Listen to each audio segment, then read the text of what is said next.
Hello, year eights. I hope you're all well and are looking after yourselves and your families.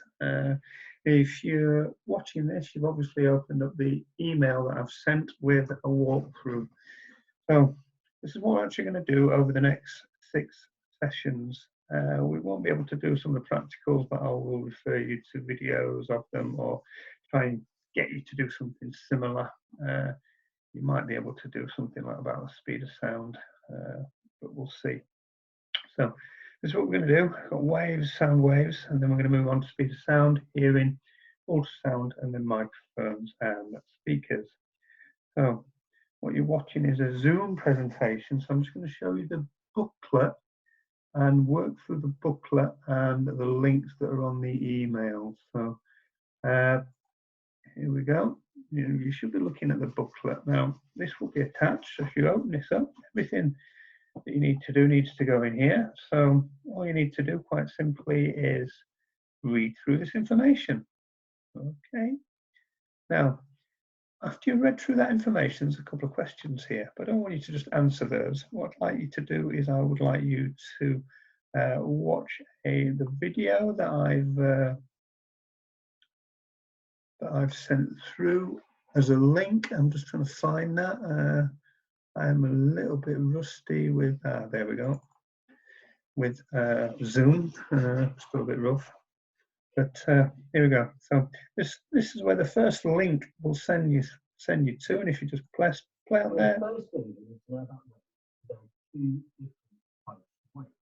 it'll tell you some information about mechanical waves, sound waves, and also what we call longitudinal and transverse waves. It is confusing, it is, but at this point worth stopping, pausing the video to do a little mind map, if you like. So once you've watched that video, you can go back to your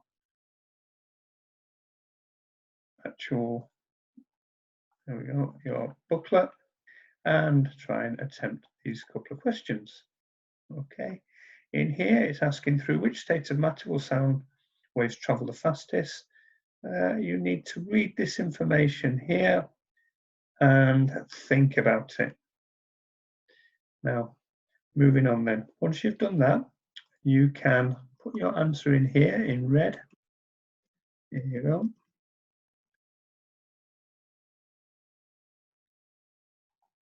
This is in red, please.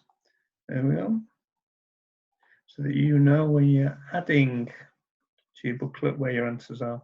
What you can then do is you can then move through this, sound waves, make a note of anything, and then look at characteristics of waves. Now here, you need to be highlighting information. So if we've got wavelength here, highlight them, okay? Now,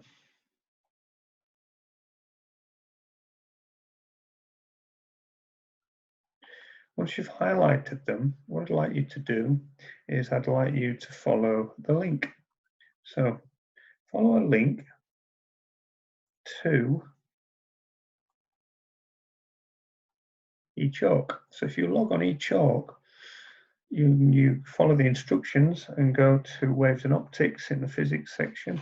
You can actually play with these 2 little animations, and if you go on them, what you'll see is that you can change the amplitude and change the frequency and see what happens to wavelength. You can change the wave speed, you can freeze the wave. So just have a little explore around them.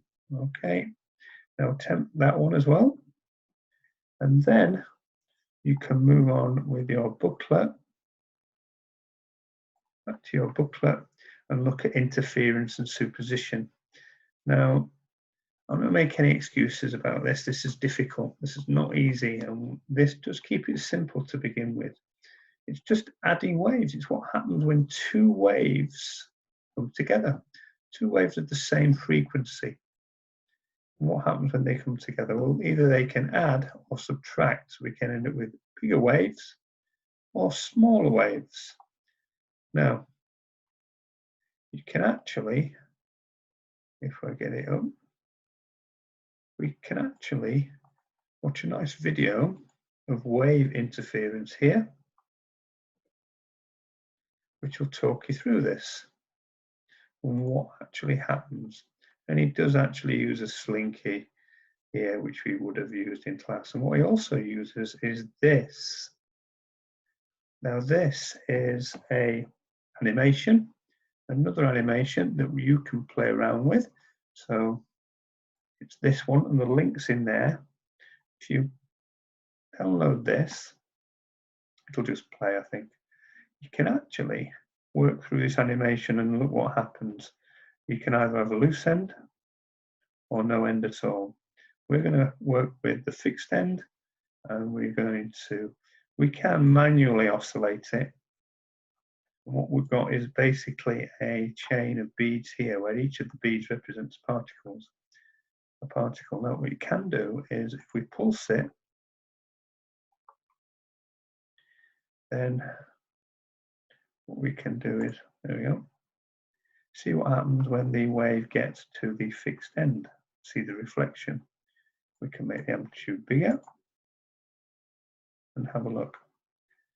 Now, what we can also do is we can actually put it into slow-mo, and we can have a oscillation, which is just going to continue.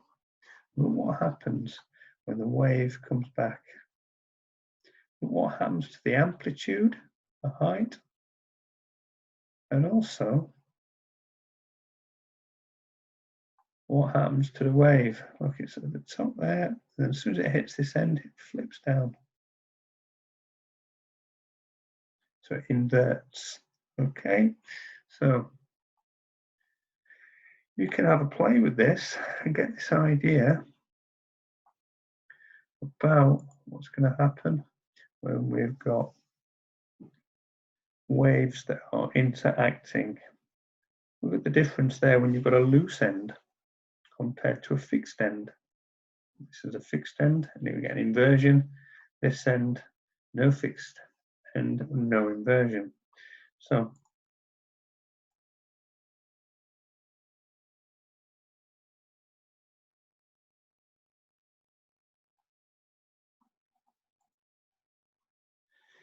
have a go with that, and then go back to the booklet